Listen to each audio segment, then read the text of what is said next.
Let's get into it, shall we? Today, we will discuss more details about the Kickstarter as we wade through the pool of my memories from the time after we had stopped filming the Lizzie Bennet Diaries, but when I was still doing a lot of things around the Lizzie Bennet Diaries. Patrons get extended versions of every episode. Patrons will also be visited in the night by a gentle spirit who will whisper encouraging things to you while you dream. My name is Ashley Clements, and these are the Look Back Diaries epilogues. Yeah. That was like jazzy. Yeah.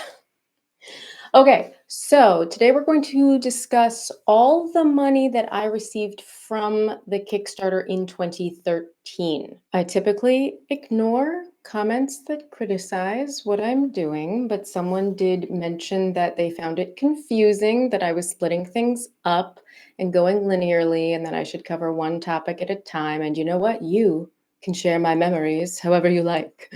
But I do want to, help us keep track of what's going on. So, a brief recap. The Kickstarter was launched in the final days of posting new episodes of the Lizzie Bennet Diaries to fund a DVD and also a bridge series, a short series that would bridge the gap between the end of the Lizzie Bennet Diaries and launching Emma. I don't know if they had announced that Emma was going to be the new full-length series or if it was known internally, but they knew that it would be harder to get the audience back if they ever lost them. So they wanted something that they could launch shortly after the Lizzie Bennet Diaries, and that Kickstarter was trying to raise $60,000. It listed the budget as $20,000 for manufacturing and fulfillment, $15,000 for DVD production, $18,000 for the short series, which is Sanditon, and $7,000 just in case. In the Kickstarter video, Hank Green said that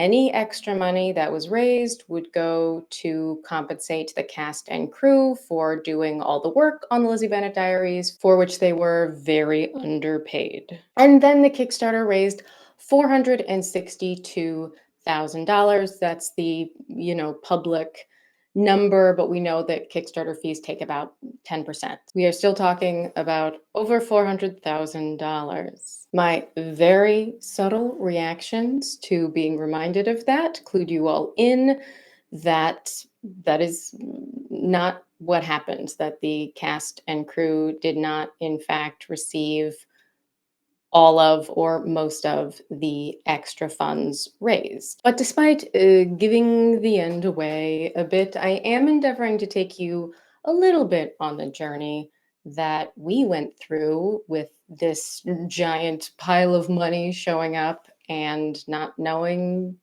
how much we were going to be able to participate in it because it was a ride. I'm taking you on a ride. Better than Disneyland. It's not better than Disneyland, but it is much more affordable. And I will also remind you that the cast communicated with each other and we all agreed that we were not showing up to do any more work for Pemberley Digital without being paid for it because we were no longer a part of this scrappy little thing that had no money. We knew that there was money, and we weren't really sure how much they were going to give us. And all we really had to negotiate with were the things that they needed from us. They had already sold signed posters, they had already sold behind the scenes features on DVDs. And so our only negotiating power was to say, we're not going to do those things unless you pay us. Now, to their credit, they did tell us that they were going to get us a payment shortly after the Kickstarter was wrapped and the funds had transferred into their account, and that there would be an initial payment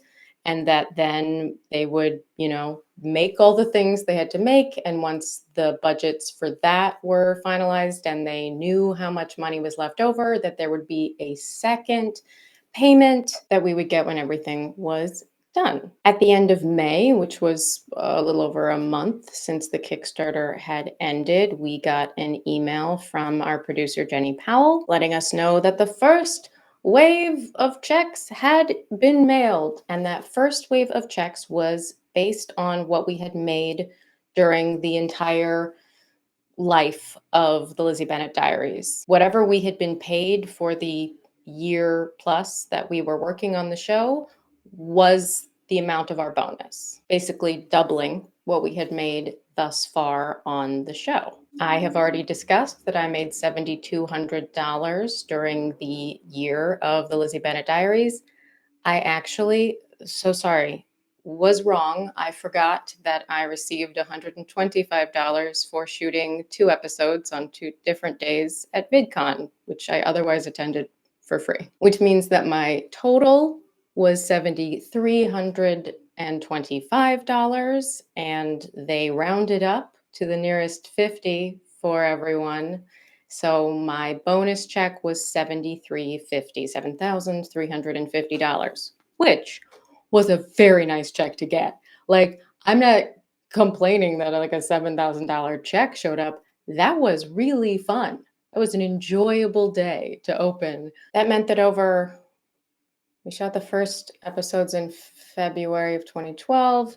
So then February, March, April, May, that over the course of 16 months in my involvement in the Lizzie Bennet Diaries, I had made a total of almost $15,000. But when we're talking about these cast and crew bonuses, you need to know that I got more money than anybody else. I knew I made more money than any of the actors, but I wasn't sure if I made more than, some of the producers. But I recently obtained some internal documents from Pemberley Digital that I am not supposed to have.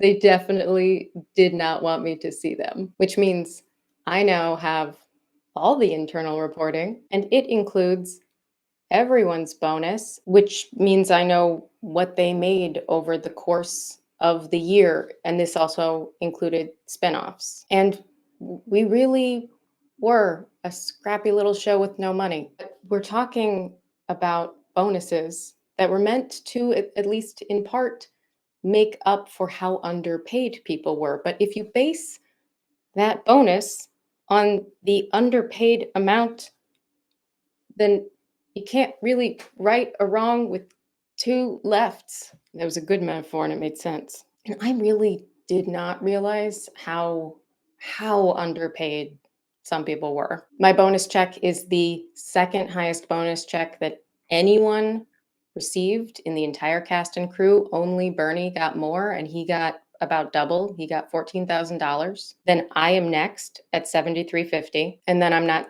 gonna name names. Bernie's bonus was made public, but then there are a few high-level producers who are in the 6,000 range. The next highest paid actor made less than half of what I did. Two others made less than a third of what I did. And most of the actors received a few $100s. Also, the spin-offs paid substantially less money than the main series. And nowhere in the bonuses did anyone attempt to account for that. It doesn't say, well, the Lydia Bennett spin-off should have been paid at the same rate. It's just the amount that we were paid again. Or Jay Bushman, who is entirely the reason that this show won an Emmy, who waived getting paid in the beginning because he was passionate and excited about the idea of telling a story on multiple platforms with transmedia, and he had a full-time job, so he donated his time. But his bonus is still based on what he was paid, not how much work and value he contributed for free. It also means that the crew received much higher bonuses than the actors did. Not saying that they didn't deserve it, but it's all weighted based on how many days they worked, which means the makeup artist made substantially more than most of the actors. I don't know if I'm like gaslighting myself, but some part of me does go like, I did get $7,000. Like that's a very nice bonus. And then I remember that it was out of over $400,000 of money that was raised, at least in part, with the promise that it would go to the cast and crew. And everyone got less than me. Many people substantially less than me. But hey, this is just the first payment we've been told. The second payment will come when everything is done and they know exactly how much is left over, and then that will be divvied up as well. And I asked Bernie somewhere around this time how much money he thought I might get at the end. And he said that he thought that I, personally, me, would receive about $20,000. Now, I think you can tell from the way I said that that did not happen, but I would like you to imagine what it would feel like if someone told you, hey, a few months from now, once we finish making this little DVD, we're going to give you a check for $20,000. What you might imagine you were going to do with it. Luckily, I am not a person who spends money I do not have. But you would have to be like very rich for that not to be a very exciting amount of money to get. And if you are very rich, please check out my Patreon. And I'm an actor, a career with so much financial instability. Like the thought of getting $20,000, the security that that would give me of knowing that rent was covered. It was very, very exciting. So just let that slosh around somewhere in the back of your brain. Just what it would be like to spend months thinking at some point I'm going to get a check for $20,000. Now, that is the first thing that is discussed in this email. The second is that they had begun working on the DVD production. And then the third thing in this email is that they will be scheduling with us to help fulfill the rest of the Kickstarter. And that means doing our interviews for the DVD and commentaries and creating perks. DVG and Max had some stuff that they actually were doing in character, and the rest of us had hundreds of posters to sign. And remember, they had like tried to sort of get that stuff scheduled with us, and we were just refusing to do it until we knew more about our bonus checks. And we were all in agreement that we were making them pay us to show up and do those things in addition to the bonus. And I do remember there being this kind of like friction feeling with them going like, well, we're going to be giving you a bonus, so like why are you asking for this extra money? And this was before we had, received our bonuses. But we were asking for extra money because our time is valuable. We had been chronically underpaid and we did not trust them. And that was a culture that was established long before the Kickstarter. And that's not on us.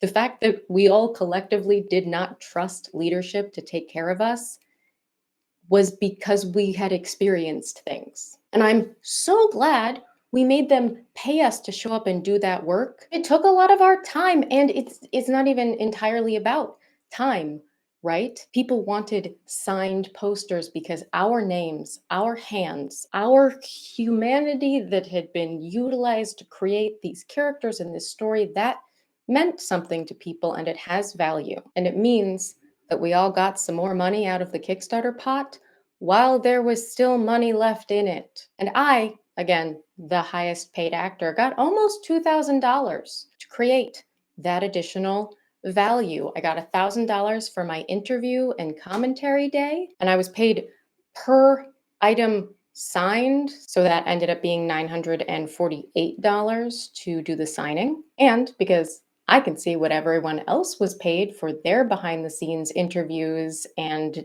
signing perks, I can tell you that by holding strong and making them pay us to do labor, by holding out and asserting that they had value, most people increased the total amount that they had been paid from their bonus by about 50%.